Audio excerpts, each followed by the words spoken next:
Hello hello दोस्तों, स्वागत है आपका हमारे channel UPSC zero to hero में। और उम्मीद करते हैं आप लोगों को मेरी वीडियो अच्छी लग रही होगी। तो जैसा कि मैंने पहले की वीडियोस में आप लोगों को बताया था, प्रस्तावना पढ़ाया था, ठीक है। प्रस्तावना के बाद मैंने आपको केवल 1 से 3 पार्ट है प्रस्तावना के, अगर आपने नहीं देखे तो जाकर देख लेना, क्योंकि बहुत छोटी छोटी 15-15 मिनट की वीडियोस हैं, तो आप आराम से देख लेंगे और आपका कॉन्सेप्ट एकदम क्लियर हो जाएगा प्रस्तावना का, ठीक है।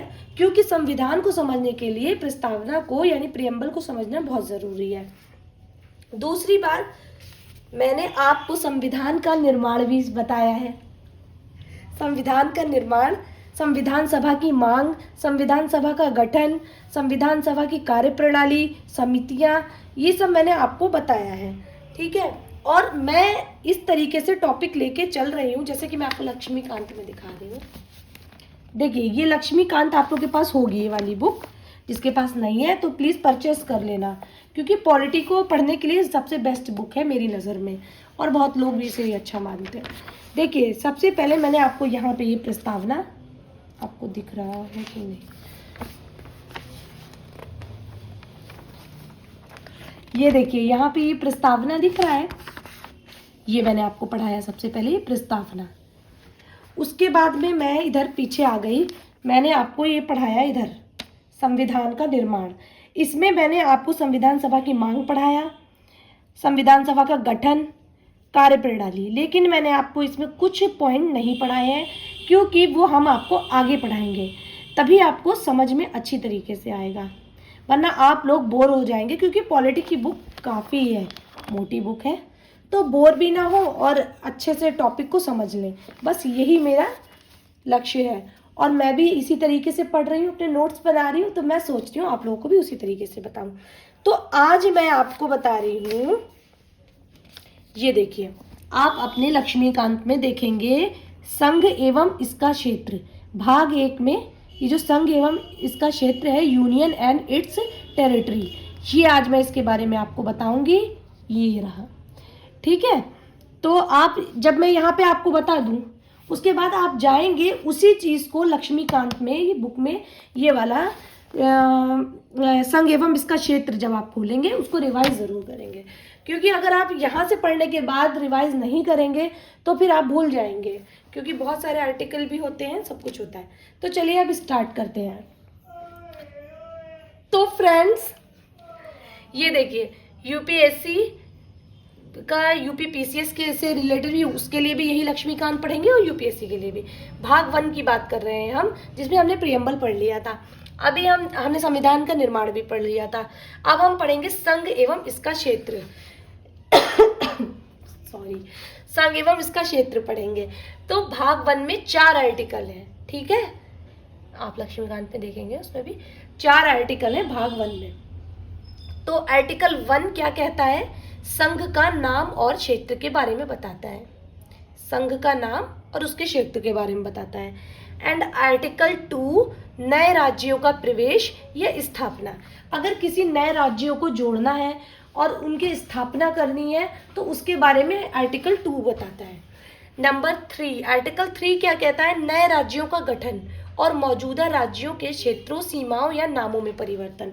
यदि नए राज्यों का गठन करना है और जो राज्य अभी मौजूद हैं उनके क्षेत्रों में या सीमाओं में या नामों में कुछ चेंजेस करने हैं, परिवर्तन करना है, तो वो आर्टिकल 3 के तहत करेंगे। एंड देखिए, आर्टिकल 4, कोई भी संशोधन करना हो अनुसूची 1 और 4 में, अगर आपको कोई भी संशोधन करना है तो आर्टिकल 2, ये रहा 2, और आर्टिकल 3 के तहत करेंगे, आधार पर करेंगे, ठीक है। तो अब आप लोग ये तो समझ गए होंगे। अगर आप चाहें तो आप ये नोट कर सकते हैं, नहीं चाहें तो कोई बात नहीं है, क्योंकि आपके लक्ष्मीकांत में ये है। लेकिन सब कुछ मिला जुला होता है ना, वहाँ पे थोड़ा कंफ्यूजन हो जाता है, इसीलिए ये मैंने नोट तैयार किया है। तो आप चाहें तो इसे बिल्कुल रट लें, ये आपके बहुत काम का है। तो चलिए आगे बढ़ते हैं।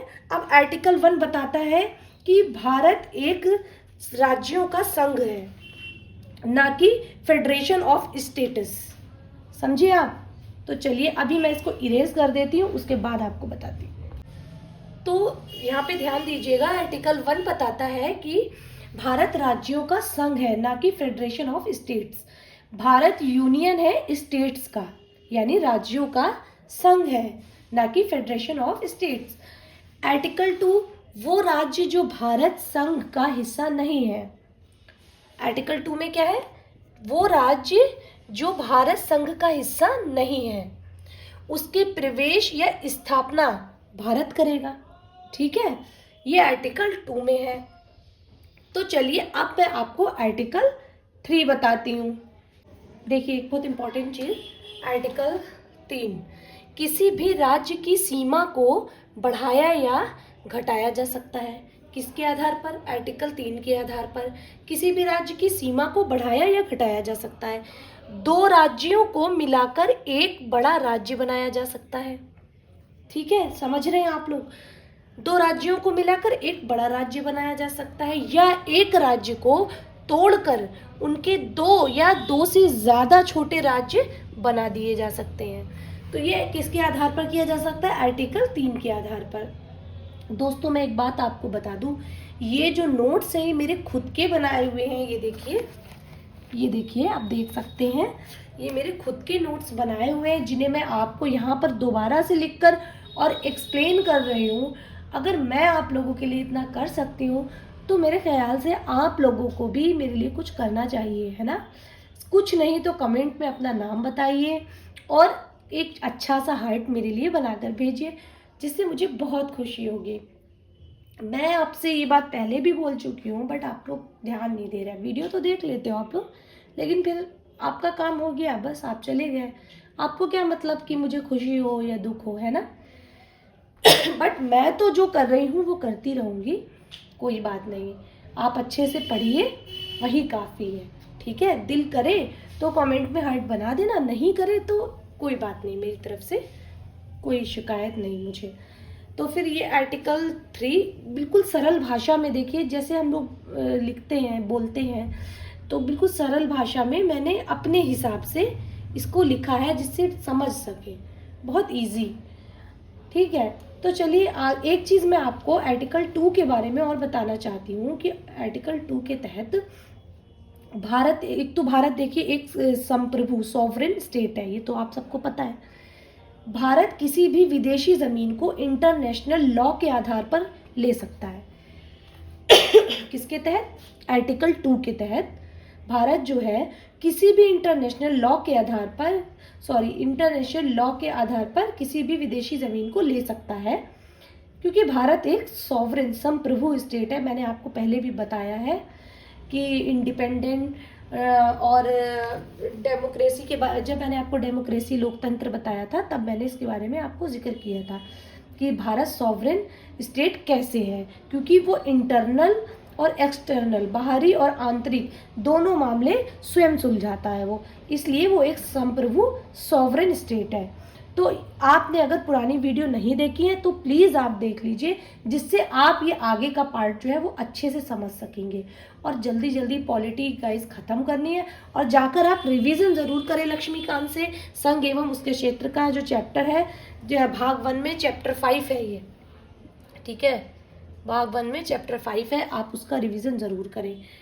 चलो ठीक है, आप वो बात नोट कर लेना जो मैंने अभी बोली। आर्टिकल 2 के तहत भारत जो है वो इंटरनेशनल लॉ के आधार पर किसी भी विदेशी ज़मीन को खरीद सकता है, ले सकता है। ठीक है, जैसे एक एग्जाम्पल भी मैं आपको दे देती हूँ। जैसे एक समझौता सेशन होता है, किसी से समझौता मान लीजिए हो जाए, किसी को खरीद ले वो ज़मीन को, कोई गिफ्ट हो, कोई आप क्या कह सकते हैं, कुछ भी हो, कोई बिजनेस है, किसी बिजनेस के आधार पर किसी को जीत ले, समझ लीजिए। ठीक है, भारत कई ऐसे किसी चीज़ को जीत ले भारत मान लिए, तो समझिए कई ऐसे राज्य हैं जिन्हें भारत ने जीता है। ठीक है, ऐसे कई राज्य हैं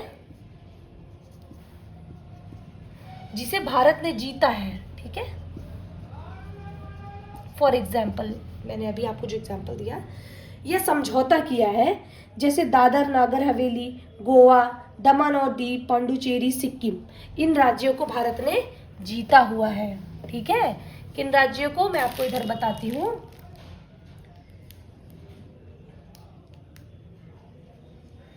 दादर नागर हवेली एंड आपका गोवा, दमन, दमन और दीप, पौंडुचेरी, ठीक है, सिक्किम। तो आप समझ गए होंगे जो मैं आपको समझाना चाह रही हूँ, ठीक है, कि भारत जो है वो सॉवरेन स्टेट है, वो किसी भी विदेशी जमीन को इंटरनेशनल लॉ के आधार पर आर्टिकल 2 के तहत उसको ले सकता है। जैसे कि फॉर एग्जांपल मैंने आपको बताया, दादर नागर हवेली, गोवा, दमन और दीप, पौंडुचेरी, सिक्किम, इन सबको भारत ने जीता हुआ है। तो दोस्तों मैं आज की वीडियो को यहीं पर एंड करती हूँ। आगे इसी से रिलेटेड आगे का पार्ट बढ़ाएंगे और आपको आर्टिकल 368 के तहत संविधान का जो संशोधन किया जा सकता है उसके बारे में भी आपको बताएंगे। और अभी आपको 2-3 पॉइंट और बताना है मुझे कि किसी राज्य में कोई भी परिवर्तन करना है तो परिवर्तन करने वाला जो विधेयक है वो राष्ट्रपति की पूर्व अनुमति से ही संसद में प्रस्तुत किया जा सकता है। इन सब के बारे में आपको नेक्स्ट वीडियो में मैं बताऊंगी। तो प्लीज़ जल्दी से सब्सक्राइब कर लीजिए ताकि वीडियो का आने वाला नेक्स्ट पार्ट आप तक सबसे पहले पहुंच जाए और आप वीडियो का लाभ उठा सकें। ठीक है, तो मिलते हैं नेक्स्ट वीडियो में। बाय बाय, टेक केयर, ध्यान रखिएगा अपना और कमेंट करना बिल्कुल मत भूलिएगा। चलिए बाय।